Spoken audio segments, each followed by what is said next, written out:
Rock music, books, and marching band with Carl Rath. Stay inspired. Can you tell us about your bassoon? I think this is the fourth or fifth Mosman that I've owned. My very first bassoon that I owned was a Puchner. It was actually a Puchner Cooper. I think the serial number was either 72, 73 or 73, 72. I can't keep it straight. And I had that for 25 years, and I loved it. Had the most beautiful upper register. It was sharp in the low register, but we kind of get used to that. And it was about 95 or 96, and I had met Mr. Mosman back in 1984 at the Graz, Austria IDRS. I went down for one day. I was in Eisenstadt playing, and some friends and I went down because Milan Turkovic was going to do a program. And so I went down, and you know, a lot of those international IDRSs, they don't have the big marketplace like we do in the United States. And so there was just a few rooms. And I went into this one room, and Mr. Mosman was there. Bernd was there. And right next to him was Schreiber. And I don't know, maybe there weren't a lot of people going in his room that day or something. And he said, please play my instrument. He had just started making bassoons. This was like, I think, the beginning of the second year, or just finishing the first year that he was making bassoons. And I remember that bassoon very well. I played it, and I thought, oh, this is a good bassoon. Sounds good. But I remember the thing about that bassoon, it had a spit valve in the boot joint. He had boot joint right here was a cutout, and he had, like you see on the brass instruments, a little spit valve. And I actually thought that was pretty cool. I thought, well, that makes a lot of sense.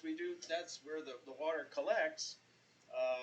And no one else, I don't think, was ever doing that before that I had heard of. And I don't think anyone ever since has done it. He stopped doing that for whatever reason. So anyway, then about 10 years later, he had come over for his first IDRS, and it was at, I believe it was at the Indiana conference, the Indiana University conference. And, you know, it was fun seeing him. And at that time, he was working not with Justin Miller of Miller Marketing. This was the year before. And he had a bassoon he had two bassoons. He had a student model and a professional model bassoon, the 100 and the 200. And I loved the bassoon that he had right there. I really did. And my bassoon was starting to give me some problems. By then, I was in the Oklahoma City Philharmonic, and we were playing in this hall. I don't know if any of you have ever been up to the Oklahoma City, the old Civic Center, but it seated 3,500 people. I mean, they used to have circuses in there in the old days, and it fanned out. And it was so hard to be heard way in the back. Now they've renovated it, and it's a beautiful 2,000-seat concert hall that Erica, of course, has seen and been in. She may have even played on that stage, I think. Maybe, I don't know. Do you remember, Erica? Have you played on the Civic Center stage? Yeah. Okay. So anyway, so I loved that bassoon. I think it was the LeBlanc company, actually, that was representing him at first. And I was looking, you know, I was in my mid-30s, and, you know, I was looking for a company that might be willing to be interested in having me as an artist in, you know, for their company, and would support me, and I would support them. And LeBlanc was just wanting me to buy an instrument. They weren't interested in making a poster with Carl Rath on or anything like that. So then the next year is when Justin had come into the business and was representing him. And again, I actually went to that conference, and I was going to buy a Fox 601. They had just started making the 601s. was so excited, um, and I actually went over. The Mosman people were over here. Then you turned the corner, and there was Fox all along the back wall. And Alan Fox was there, and I was talking with him. And for years, he hoped that I would, buy the Fox instrument. And I always liked the long bore model. Fortunately, that was the least expensive of the short bore or long bore. And the 601 then was the next one up. And so I went specifically to get that 601. I tried it out. And we did a test. Ron Klimko actually at that time was teaching, I believe, at Colorado for Yoshi, or this may have even been, no, it had to been, I think Yoshi was on sabbatical. No, he was at Fort Collins. At Fort Collins? Yeah, Ron taught at Fort Collins for a year, sabbatical. All right. And anyway, so I knew him from years back, through the Red Lodge Music Festival where he had taught for a year or two. And so he and a student listened to me play, and Alan, and they didn't know which instrument I was playing. I did the long bore, the short bore, the 601. And I asked them afterwards, I said, which one did you think I played the best or sounded the best on? And they all picked the long bore, and I was really disappointed. Even though I had always liked the long bore, I really wanted that Fox 601. And they said, you sound really the best on that long bore. So I told Alan, I said, I'm going to go and try to sell my Buchner, and I'll come back and I'll buy a long bore. And on my way down, I think it was heading down to the Wichita Band booth, because I knew that they were selling some used bassoons, and I was going to talk to them about maybe seeing if they could sell my bassoon. I heard this beautiful sound, and I looked back at the Mosman table, and it was Richard Bean and Bill Ludwig were trying out the Mosman bassoons. Because most people didn't know anything about a Mosman bassoon at that time. And, I know both of their playing styles. I'd had them as guests at the University of Oklahoma, and I knew Richard Bean from a long time ago. And so what I did was I listened, and I started walking backwards just to see what was happening to the sound. And for me, the sound was doing this. And I thought, that's what I need in our hall. Then I went and listened to them play the Fox instruments, and it didn't have the same effect as I walked farther away. It was a beautiful sound. I loved the sound, but it wasn't doing that. So I thought, maybe I should do the Mosman bassoon. And I was scheduled to play on an evening concert on a Mozart octet. I think it was a transcription of Così fan tutti. I can't remember for sure. I was playing second bassoon, and I knew that my Buchner was having problems with the low register. And so I asked Mr. Mosman, would you mind if I played the model that you have right there on the concert? And that was the first time anyone had ever heard the Mosman bassoons in concert at the IDRS. And, a lot of people liked it and visited the booth the next week, or the next day. It was Saturday. It was a Friday night concert. Saturday morning was the last day of the exhibits, basically. So that was how I got involved with Mosman. I remember playing the Mooseman at that meeting very clearly, watching you off on the other side of the hall listening to it. And Yeah. I was real tickled to see that you were playing at the concert that evening. Well, I had to, because I was playing second bassoon, and the Buchner again played a little bit on the sharp side, for one, and it was leaking, and I was having problems with it. And it was either ask Mr. Mosman.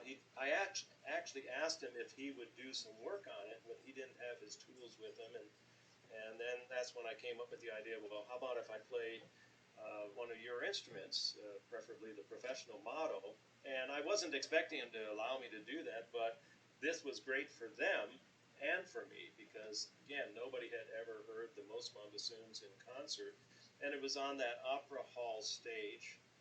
which was a massive stage, big place, but yeah, and so people were very complimentary. Most people assumed that I was still playing my Puchner, and then I said, no, I'm playing this Mosman bassoon. The next day, they all rushed over to the Mosman, booth. So that was my first Mosman, and like I said, this one here, I had been playing on a 222 AP, which was working fine in the orchestra. But now that I'm at Lawrence and I'm not playing in an orchestra, but I'm doing recitals, it was too big of a sound for a recital hall with the microphones, and I didn't like that sound. And so at the New York conference in 2014, I had just bought, matter of fact, from Justin, I bought a Heckle Vocal. I usually don't believe the idea of put a Heckle Vocal, on any instrument that makes it better. I don't believe that at all. And, but they happened to have one that did what I needed, which was to calm down that big resonant sound of Mosman. And so I bought that. I think I bought it for about $800, $900. And they had a nice CL model, the new model. And I wasn't really in the market for a bassoon. But then on the last day, Martin Kusman had bought one, I think. Scott Poole had just got his banana-colored one. And so I thought, I'm going to get one. And so I went up and I said, I'm going to buy the CL, and I want this one right here. And so that's how I got this. And I've been very happy with it. It works great for me, my style of playing and everything. Now I have that Heckle Vocal that actually I can use it on this one for chamber music and for smaller things, but certainly not for playing anything above a high C, that's for sure. In our comment section, Richard shared that Heckle has also experimented with a form of spit valve, kind of with contra bassoon-ish on, in the front of the middle. It was interesting, and I thought it was actually a pretty, I thought, well, that's a good idea. I wonder why no one's thought of that before. And I don't know when was Heckle experimenting with that, Richard? It was only a brief period, and it was a type of cap at the bottom that allowed water to escape. It wasn't the typical spit valve that you'd find at the end of a trombone or at the bottom of your contrabass. What was interesting is soon after you did this, you became a member of the International Bassoon Quartet or Quintet. Loosman became famous rather quickly. Well, that was the next year at Florida State. I remember that very specifically because we were at lunch one day, and I remember heading over to lunch. It was Michel Betez, Mosman, Miller, me, and Robert Rennes. And I remember we ran into Klaus Tunemann, and he was there with, I can't remember this other guy. But anyway, so we ran into him and talked to him for a while, and then we went to lunch, and at lunch is when the idea came up. I suggested it. I said, how about if we form a bassoon ensemble just made up of Mosman players? And it would be, it wasn't Kusman, it was Rennes and Michel Betez and me, and then Andrea Merenson was decided that she would be in that as well. So we wanted it to be international. Of course, Michelle's Canadian, and Robert's Norwegian, and Andrea was from Argentina. So I didn't know it was really going to work. For me, it was, a little bit of self-promotion at the same time as promoting the instrument, and just getting along with these other guys, who were such great players and everything. So at first it was known as the Mosman Quartet because we were all playing Mosmans, and then Barrett actually didn't want that. He suggested the International Bassoon Quartet, and we debuted then a couple years later, I think '98, at the Arizona State Conference. Yeah. Carl Martin has asked you a question. Do you use the Mosman vocals at all? Yes. Oh, yes. I'm a big believer that, I do this with my students too. Use the manufacturer's vocal. I tried, a variety of different vocals, and the Mosman vocals are fine. In fact, I was actually playing at the 2014, I think, or 13 conference in Redlands, and I don't know if it was Nicolasa Custer maybe came up afterwards and said, "What serial number is your Heckle?" And I said, "I don't play a Heckle. I play a Mosman bassoon." She said, "Oh, well, what Heckle vocal are you using?" And I said, I use a Mosman vocal. And she said, I'm going to go try those Mosman vocals tomorrow. And I don't know if she did or not, but I almost exclusively use the Mosman vocals. They work great. Dr. Joey Kleesner has asked, what part of the Beatles narrative do you find most profound and enjoy sharing about in academic settings? I have a similar role in the academic world where I ended up teaching popular styles in music history and literature settings. So I guess when I say the most profound is something that you feel like you should never leave out whenever you have a presentation or a curriculum, and here comes this massive topic, it's glacial, it takes, there are courses that are strictly Beatles dedicated, or Beatles and Stones, depending on the institution. Maybe it's wider, maybe it's more British invasion from the early 60s to 67, 8, stuff like that. And that I was curious within that, emphasis, what is like, do you have a top 3 or a top detail this just strikes you as such a really cool part of the narrative, either, from an album to a personal story that you read in a coffee table book. Like, there's so much, really, it's really kind of obscene. Yeah. Well, I actually do teach a Beatles class. So I teach a rock class that I developed at the University of Oklahoma for the Honors College. It was a 4,000 level class. And within that, of course, I was teaching about the Beatles in the 60s. It was the first 25 years of rock and roll. It was one of the students, I remember it was a year that for some reason, only 3 students were able to enroll in the class. And normally, if it's not 5, the teachers would just cancel the class.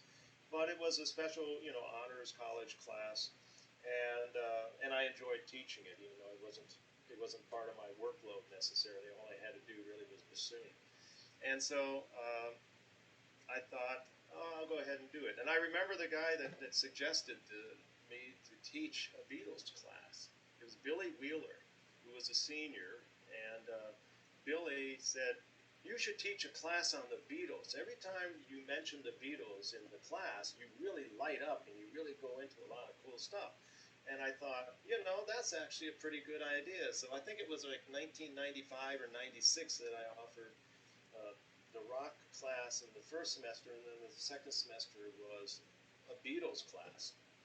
And so now, Joey, I can think about what I do for the rock class, because you're right. I mean, on a separate Beatles class, you can go into so many more different things and really get into their development. So what I have to do is not get stuck on the Beatles when I hit the 60s. And that is very hard for me, being a Beatle fan. That's very hard. But, I have to stay true to what really was happening in the 60s. And I divide the Beatles' career really into 3 sections. There's that early part that goes through the first 3 albums, through A Hard Day's Night, and then you hit the Beatles for Sale album, which I consider a transitional album. It has a little bit of the previous 3 albums as far as the covers go, but then they're starting to transition and do some very light experimentation. And then you get into those experimental years that for me start with Help, just touching on it a little bit, and then moving into Rubber Soul, and then Revolver, of course, is incredibly advanced and experimental. And then you know, the height of it all is Sergeant Pepper, and Magical Mystery Tour is basically some son of Sergeant Pepper. And then I look at the White Album and Abbey Road and the Let It Be sessions, or the Get Back sessions that resulted in the album Let It Be, as the final period, where you're getting into more of, instead of a fake band that we see in Sergeant Pepper, we get into the Beatles as individuals more, and stuff, especially, of course, on the White Album. So that's kind of what I do, and so I present, and it is very difficult because I do get held up a little bit on the Beatles. So I present something like I Saw Her Standing There. It's a pretty standard early Beatles sounding song. And of course, you can pick so many. She Loves You, but I love I Saw Her Standing There. And then I start introducing some of just the subtle experimentations, such as the keyboard solo on In My Life. I mean, the song itself is such a gorgeous song and beautiful, but it's really more interesting to tell them how they got that keyboard sound. And it really wasn't them, it was George Martin, of course, but how he actually did that. And then I get into some of the other, of course, the string quartet on Yesterday on the Help album. It's not a terribly experimental song, but for a rock band to be accompanied just by a string quartet, it's more radical than it is experimental. And then moving on, and of course on the Revolver with Tomorrow Never Knows, with all the tape loops and stuff like that. Basically, John wanting to write, it's kind of his answer to the criticism that rock and roll was just a 3 or 4 chord songs, and so he writes a song pretty much on one chord there. Every once in a while it does hit into the B flat chord, but pretty much it's a C major chord throughout. And then something from the last period, probably something off of possibly the White Album. But when you get into that, because they are becoming more individual, it's what do? You pick one for each, but then again, it takes a lot of time. So I do have to be careful. That's why I like doing the Beatles class, because there I can get into a lot more. But even there, I stumble a little bit with, and students get a little frustrated because I really spend a lot of time with the origins of the Beatles and their early influences, and then their early songs. And then I have to start rushing because I only have like 4 weeks left. I have to get through quite a bit of stuff. So I do like to talk about the Beatles, and the experimentation of that middle period is really fascinating to me. Carl, how did you get into being a drummer and joining a rock band? Well, yeah, that is kind of interesting. My dad was a drummer, and was a professional drummer. I mean, he worked for Joseph Schlick's Brewing Company. That was where he made some money. But he was in Milwaukee playing on the weekends in polka bands and stuff. But he was actually a really fantastic New Orleans Dixieland drummer style. I wish now I hadn't been such a jerk as a teenager, and not wanting to listen to my parents, or think they knew anything. And I could have learned so much from him as far as drumming and different dance styles and all that. But by then it was just Beatles for me, and rock, and then Chicago once they started hitting. It was around the same time that I started Bassoon in 5th grade. So around 1964. And of course, that was because of the Beatles as far as that goes, with the drums. And bassoon was actually to escape a trumpet player that wanted to beat me up. And just happened to be an out from the trumpet section, and I took it.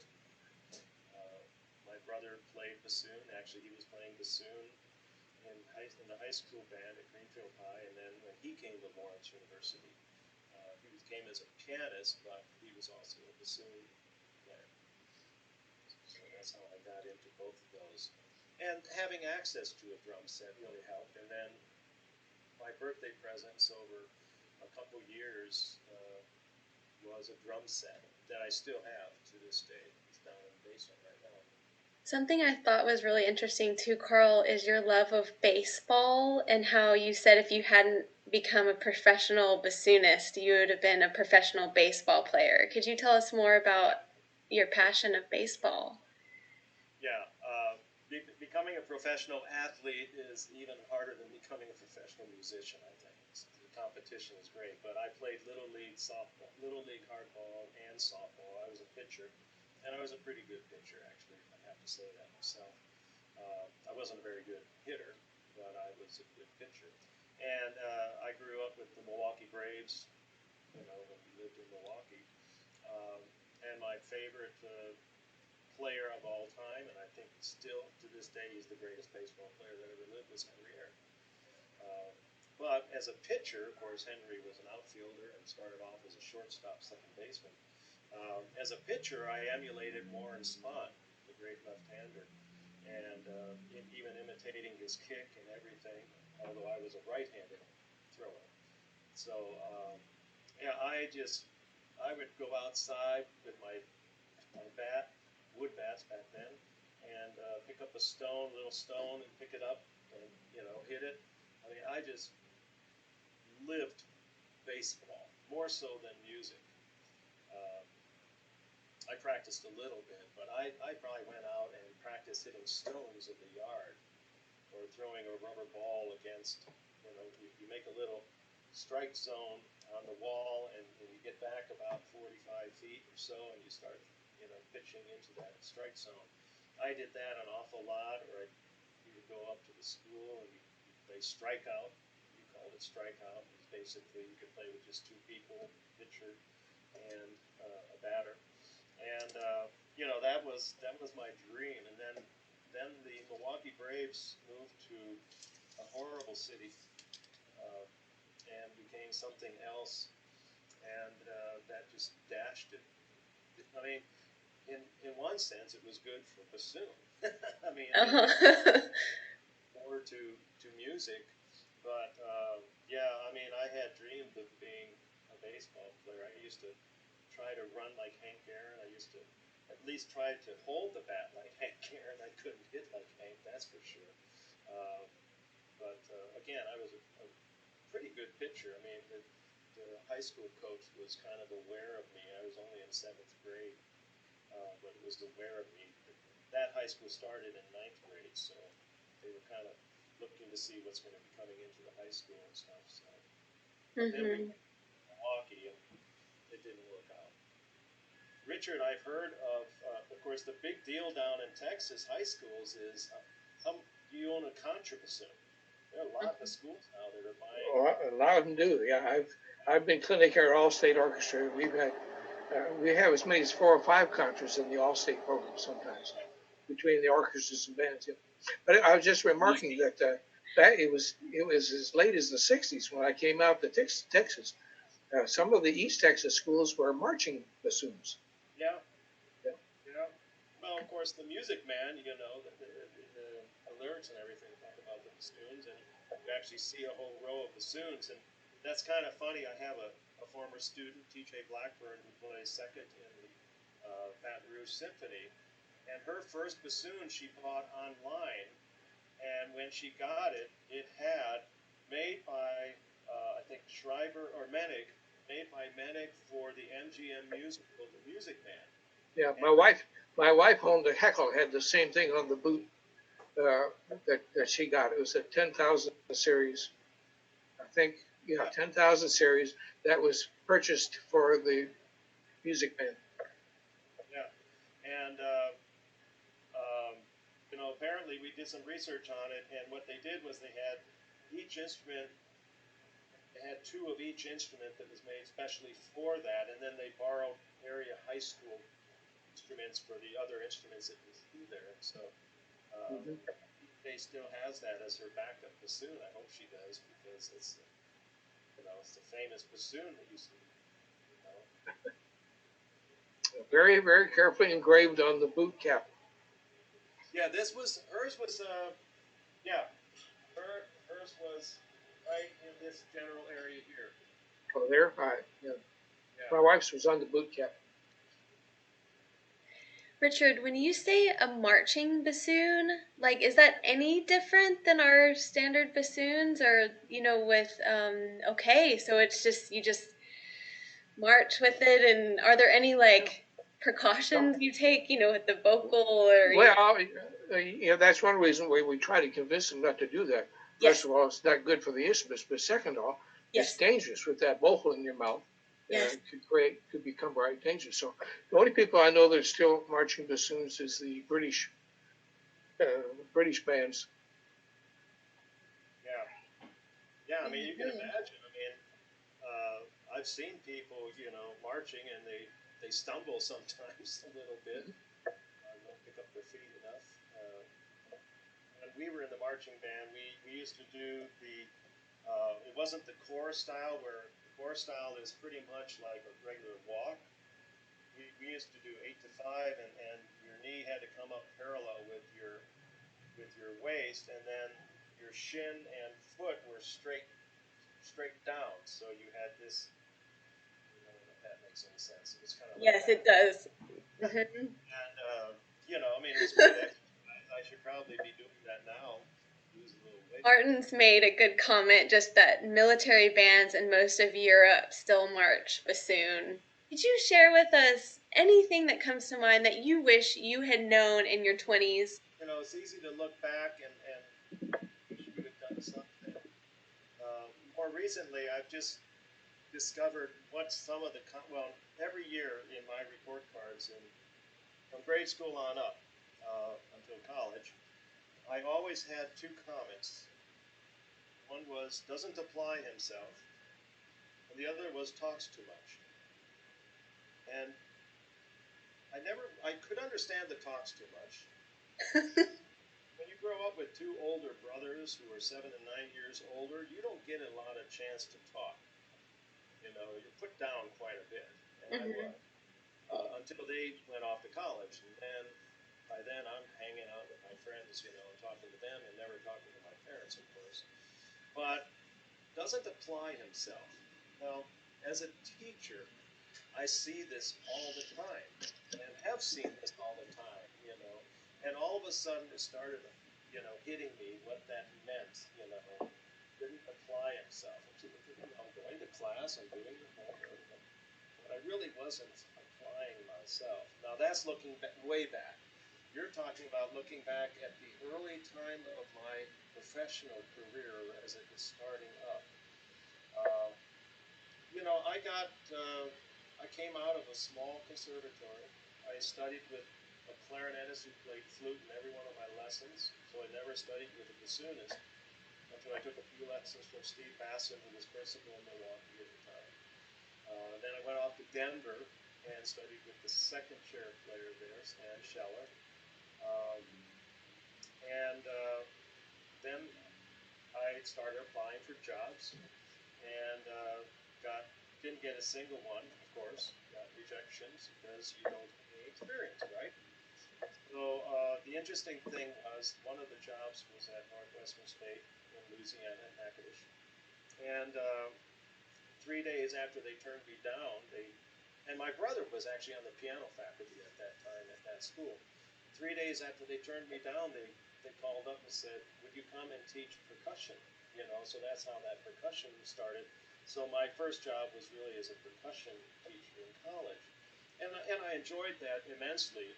Uh, it wasn't paying very much. I was working a lot and getting about $3,000 a year, where if I had gotten the double reed job, which was Oboe and bassoon, that was a $15,000 a year right out of grad school in the mid-70s. That's really a lot of money. And then, when my teacher retired here, I had that theory teaching experience at Denver as a GTA. And so that helped me get involved up here at Lawrence my first 3 years here. And that's what kind of got my foot in the door. I was a music ed major here, but I kind of did percussion and bassoon. So I always approached the performance end of it really on bassoon, and then the music ed kind of as percussion. That's how we would look at it in today's world. So I don't know. I did some things that a lot of people weren't willing to do, and I think that's why I ended up having a career. I think you have to get to know people, and you have to be good, of course, and qualified for whatever it is you're doing, but you have to get along with people. And so, and you know, network. In the business world, they call it networking. And so, I got involved with the Classical Music Festival in Eisenstadt, Austria, and auditioned for that and got involved and ended up doing that for 17 summers. But I paid to go. And when I tried to get friends to come over and play in the orchestra, they said, "You have to pay?" I said, "Yeah, but you're playing in the Heidensaal, where Haydn's orchestra played.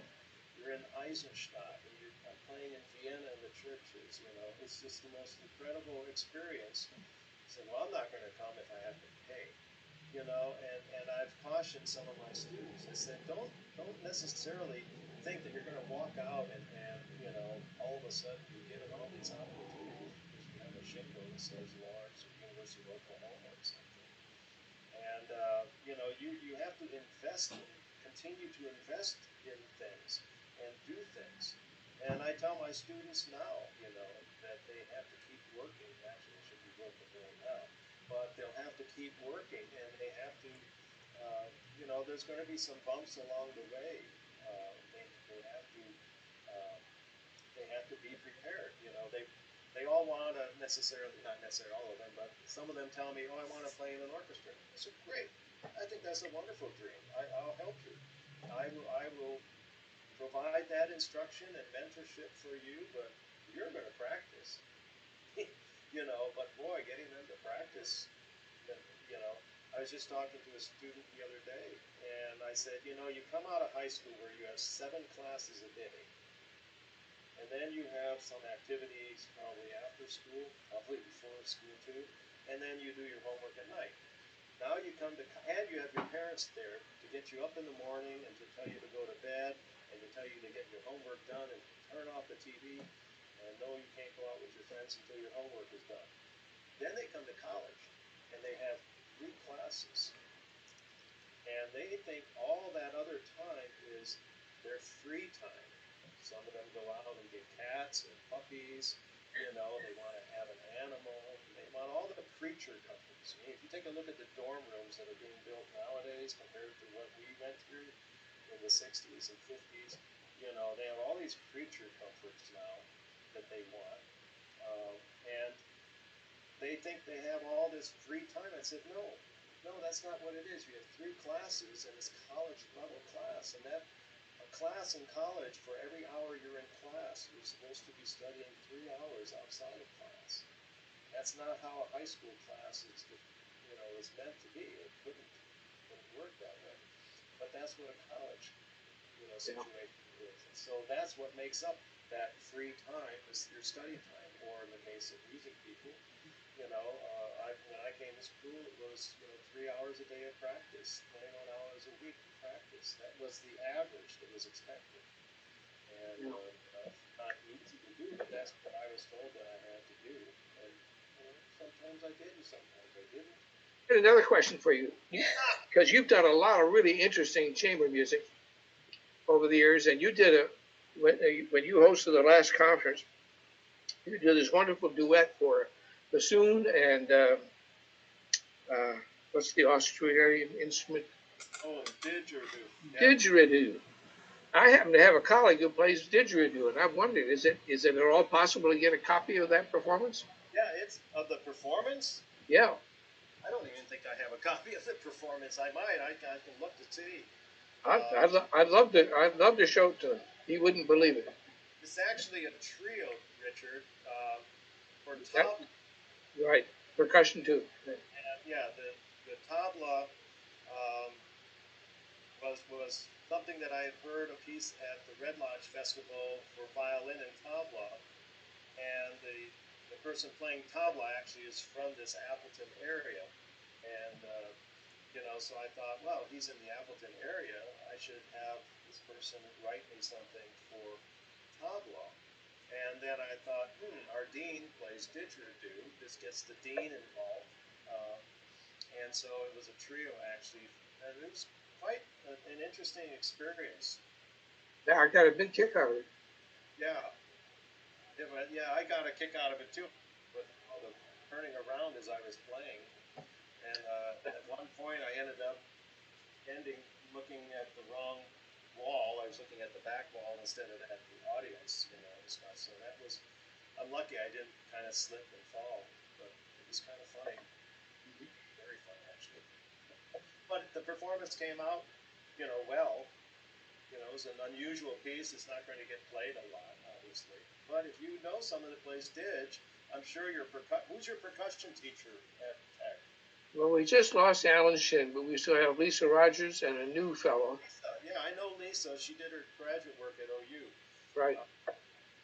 I don't know if she has a tabla background, but probably somebody there does. Could you share with us a book recommendation that we should check out? Well, I'm reading a Clive Cussler book right now. I'm a big Clive Cussler fan, fan. So I think this is Atlantis Fountain that I'm reading right now.